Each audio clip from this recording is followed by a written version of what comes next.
Ito guys, pinagawa laman din to. Kukunan ko lang ng video for the record, for remembrance sa ganitong model ng DB Audio OMAC-15 18BT. Nakailang gawa na rin ako ng ganito, na model ng DB Audio. Ang unang ginawa ko na OMAC yung wala pa siyang Bluetooth. Ito kasi may Bluetooth na siya. Pero yung kanyang itsura medyo nagbago lang dahil nga may Bluetooth siya.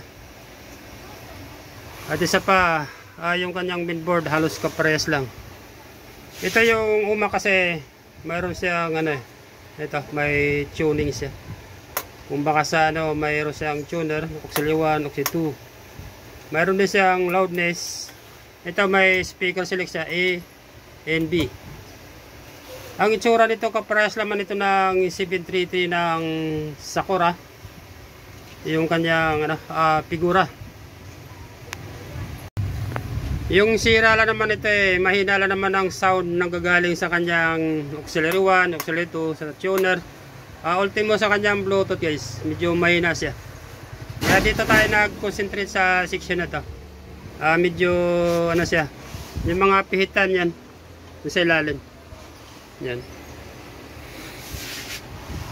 Ito lang naman ang laman ng amplifier na ito. Ayan, yung kanyang selectors sa ito. Yan. Mayroong isa tayong followers and subscriber niya nagdala ng amplifier nito. Nakaparehas ng pedas nito guys. Sira yung ganito niya, binaklas, nagtalsikan niya yung mga spring. Hindi ko nun may balik yung kanyang mga spring. Sabi ko bibilan niya na lang na isang set. Hindi ko sure kung nakabili siya.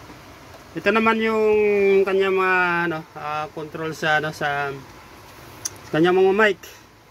Ang ginawa ko lang doon sa isang followers natin, isang subscriber, dahil nga hindi ko na may balik to kanyang mga spring. Yung nga, nalikta natin yung auxiliary niya dito sa likod. Dito sa likod. Na ibig sabihin, hindi niya na magamit yung B. Tapos yung mga Bluetooth. Meron naman daw siya equalizer. Ito yung pinaka min amp niya. Ito may tuner sa ng AM/FM. Ito yung pinaka min amp. Kagaya naman ito guys ng style ito, kagaya ito ng sa GX5 din 733. Yung UPT halos parehas lang yan. Yan, toppers 5200 and 1943. Yung capacitor halos magkaparehas lang yan. Yan. 80 volts, 10,000 UF.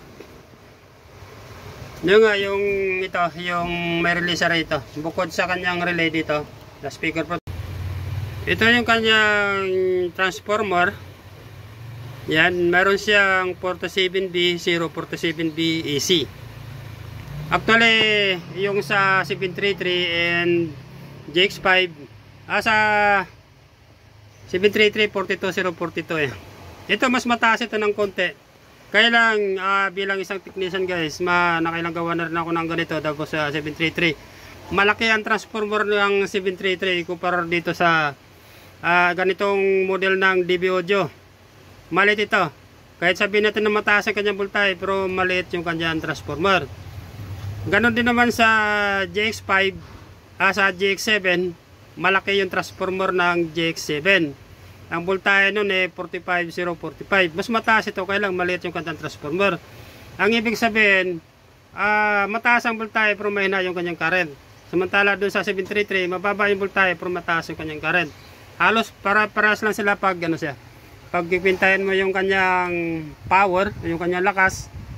Ito naman yung kabitan sa likod, speaker. Yan. Alam naman ng mga viewers natin yan na yung B tapos A, yan ay isa lang. Dalawang channel naman ng amplifier natin, right and left. Hanggang dito lang muna siguro guys, ito for the record purpose only. Yan. Medyo nakarami na akong gawa nitong OMAC na 1518 BT. Kaya lang wala kasi akong vlog, kaya sa ngayon ginunan ko sa